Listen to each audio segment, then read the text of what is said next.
আসসালামু আলাইকুম। আমি তারেক আহমেদ। আমি লিডারশিপ এবং অর্গানাইজেশনাল লিডারশিপের কিছু কনফিউশন দূর করার জন্য একটা কনভিনিয়েন্ট মডেল দাঁড়া করিয়েছি। যে মডেলটা আপনারা যদি বুঝতে পারেন তাহলে leadership journey will be very convenient for you. তো এই মডেলটার নাম দিয়েছি ABCDE মডেল, এবং প্রত্যেকটা লেটারের আলাদা আলাদা মিনিং আছে। মিনিংগুলো যদি বুঝতে পারেন এবং যদি আপনি এই মিনিংয়ের সাথে নিজেকে অ্যালাইন করতে পারেন তাহলে আপনি লিডারশিপ জার্নিতে অনেক দূর এগিয়ে যাবেন। তো আসেন শুনি যে আসলে ABCDE মডেলের প্রত্যেকটা লেটারকে আমরা যদি ব্যাখ্যা করি তাহলে কি দ্বারা হয়। সো ফার্স্ট হচ্ছে এ ফর হচ্ছে অ্যাটিটিউড। সো লিডারশিপে যে অ্যাটিটিউডগুলো থাকে, লিডারশিপ অ্যাটিটিউড, ইউনিক অ্যাটিটিউড, সেই অ্যাটিটিউডগুলো আমাদের মধ্যে থাকতে হবে। B for behaviour.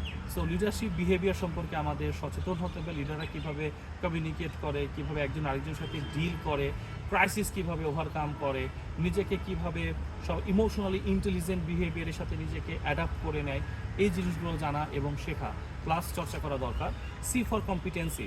So competency must. লিডারশিপের অনেকগুলো কম্পিটেন্সিস এরিয়া আছে, সো এই এরিয়াগুলো নিয়ে কাজ করা দরকার। D for desire. So desire মানে হচ্ছে আপনার মধ্যে অ্যাটিটিউড আছে, আপনি জানেন যে লিডার কীভাবে বিহেভ করে, আপনি জানেন লিডারশিপ কম্পিটেন্সিস কী, বাট আপনার মধ্যে সে ডিজায়ার নাই, লিডারশিপ রোল প্লে করার ইচ্ছা শক্তি আপনার মধ্যে নাই, তাহলে কিন্তু আপনি লিডার হিসেবে নিজেকে উপস্থাপন করতে পারবেন না। And finally E for exercise.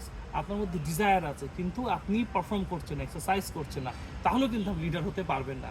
So if you want to be a leader, you need to have these skills and qualities and exercise so that you can acknowledge yourself as a leader, organizational leader, in leadership, in your personal life, in your social life. এই ABCDE এটা যদি আরও বিস্তারিত জানতে এবং শিখতে চান তাহলে আমার লিডারশিপ স্কিলস ডেভেলপমেন্ট ট্রেনিং বিভিন্ন প্ল্যাটফর্মে অফার হয়। আপনারা সেই কোর্সগুলোতে রেজিস্ট্রেশন করতে পারেন, এনরোল করতে পারেন, এবং অ্যাটিটিউড, বিহেভিয়ার, কম্পিটেন্সিস, ডিজায়ার এবং এক্সারসাইজ নিয়ে যেই প্র্যাকটিক্যাল কথাগুলো আমি সেশনে বলি, যে মডেলসগুলো আমি তুলে ধরি, যে স্ট্র্যাটেজিগুলো তুলে ধরি, সেগুলো থেকে আপনারা উপকৃত হবেন বলে আশা করছি। Thank you for watching this video.